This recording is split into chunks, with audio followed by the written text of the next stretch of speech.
não experienciou e não viveu isso, porque eu acho que também esse lugar de espiritualidade, ele só acontece quando você experiencia, né? E você só vai buscar esse lugar quando você em algum momento chegou num fundo do poço, ou num desespero, ou num medo, ou em algum lugar que você fala, eu preciso entender o que tá acontecendo comigo, porque assim, normal não é, né? Juliana, eu tinha 16 anos, estava experimentando há alguns meses as saídas do corpo espontâneas. Eu deitava para dormir e já acordava fora sem do nenhuma corpo. consciência, você não estudava, Não estudava fazia nada, adolescente nada. normal, carioca, indo da praia, namorando, jogando futebol, gostando de rock, que eu adoro hoje, rock progressivo e hard rock eu adoro.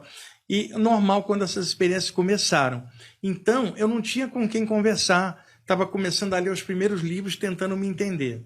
Uma noite, e eu acordei totalmente paralisado, aquela paralisia do sono, que a medicina diz que é um distúrbio, e eu falo o contrário, porque eu, quando acordo paralisado, eu uso para sair do corpo a paralisia. Eu aprendi a fazer isso. Não é o que a medicina está falando, não.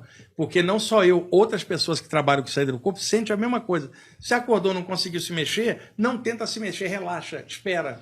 Vai rolar uma saída.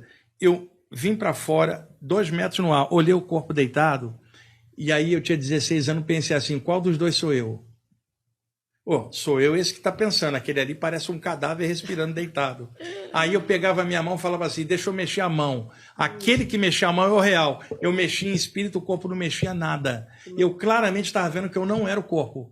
Então, já de per si, eu percebia que a consciência não era o corpo. A saída do corpo, ela me deu isso. Então, eu sei que para todo mundo é assim. Não é o corpo que interessa. Agora, na saída do corpo, interessa o astral. Mas aqui e agora, Juliana, interessa o corpo para nós. Nós estamos nele. Então, para desenvolver o astral. O valor do corpo é necessário. Eu estou falando na hora da saída. Na hora da saída é o valor daquilo, porque o corpo ficou. Na hora da morte, vai ficar o cadáver, o valor é a consciência que foi. É por isso que a gente vai prestar atenção nisso e não na carcaça que ficou. Aí alguém fala, mas é a memória. Então, mas a tua memória é afetiva também.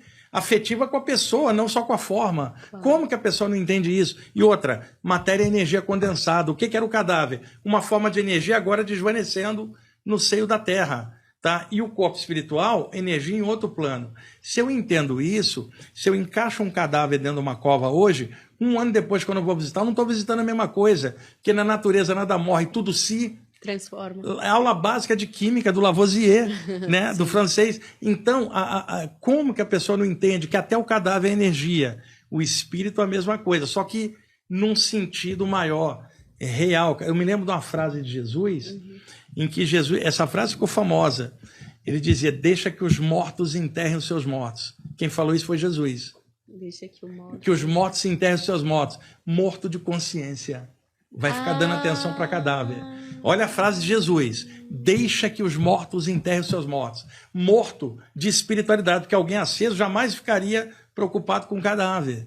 Simplesmente entenderia aquilo de uma forma macro. Jesus falou isso. Deixa que os mortos enterrem os seus mortos. E você não acha que envolvem por exemplo, os materialistas que veem essa morte de consciência que vai enterrar os mortos, eles têm também um monte de crenças de culpa, né, dessa morte, envolve uma questão, por exemplo, eu vejo pessoas na minha família envelhecendo e o que eu sinto é um medo da morte, mas o medo da culpa, o medo da punição, o medo disso realmente existir, de tipo, eu ter que continuar vivendo. Exatamente. Não é? Que é medo de viver no final das contas. E são muitos mais medos relacionados a isso do que de fato a morte, que ela tá preocupada com a pessoa que vai morrer. Então, aí é que tá. Existe o medo da morte e o medo de morrer, eles são diferentes.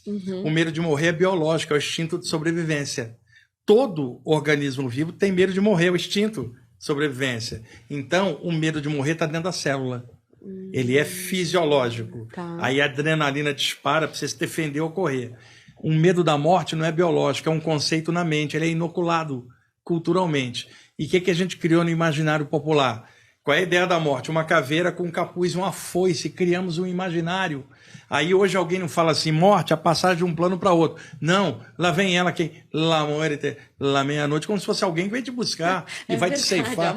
Então, muita gente tem medo desse espectro que foi inoculado por cultura, não estava na célula. Então, veja, eu não tenho medo da morte enquanto ideia, mas não vou botar a cabeça na linha do trem, porque o instinto de sobrevivência do corpo faz eu tirar. Então, medo da morte precisa ser erradicado da mente. Medo de morrer precisa existir até o último dia para você ficar vivo. Agora, o medo da morte enquanto ideia, ele está atrelado. Medo de cadáver, medo de cemitério, medo da culpa, medo da consequência das coisas se passar para o lado de lá. É melhor eu dizer que não tem nada do que eu arrastar para o lado de lá a consequência da minha vida cheia de furo. Agora, é mais legal assim, tem furo e tem qualidade, que eu estou me esforçando. Então, quando eu passar para o lado de lá, eu não estou com culpa, eu estou com inteligência. A inteligência me mostra que, como aluno, eu acerto e erro. Então, eu vou poder chegar e falar assim, olha, eu errei, mas eu tentei acertar um monte de coisa. E eu não tenho vergonha de ter errado, eu não sei tudo, só Deus sabe tudo. E outra, eu não tenho vergonha, porque o lado bom não me deixa ter vergonha do erro que eu cometi, porque eu tentei melhorar. E é isso que eu sou. Alguém evoluindo, e evoluindo você erra e acerta. Então não há medo de culpa de continuar, porque eu sei que tem altos e baixos, e num baixo você pode cometer uma besteira, e aí o que você vai fazer? Tentar melhorar, corrigir aquilo por discernimento. Agora, se eu arrastar a culpa, eu não cresço. O autocompaixão, né? A autocompaixão, a culpa te prende ao passado, e você olhando para o passado, você tropeça porque você não está olhando para frente. Sim. Um dos grandes problemas da humanidade é a autoculpa. Ju, seja autoculpa de que nível for, ela prende você para trás. Agora, eu não estou dizendo que alguém não tem que ter o raciocínio de consequência do que fez, mas tira lição. Culpa não, lição. Frente, né? E outra, tem gente que comete coisas horrorosas, tá? E mesmo assim, se eu confiar no sentido da evolução, no sentido maior, eu sei que essa pessoa não é só isso, ela um dia vai melhorar. Agora, eu não tenho como explicar isso para as vítimas dela. E eu estou olhando aquilo de conjunto. E outra, o nosso planeta é desse tamanho no meio do infinito. Então, aquilo que acontece aqui num planetinha desse tamanho não pode ter consequência eterna, como os religiosos querem. Uma coisa transitória é consequência eterna. Sim. No infinito de possibilidades. Se não existiria a evolução, a natureza não estaria se regenerando o tempo inteiro. Como é que eu vou falar de compaixão divina se não há chance de recomeço?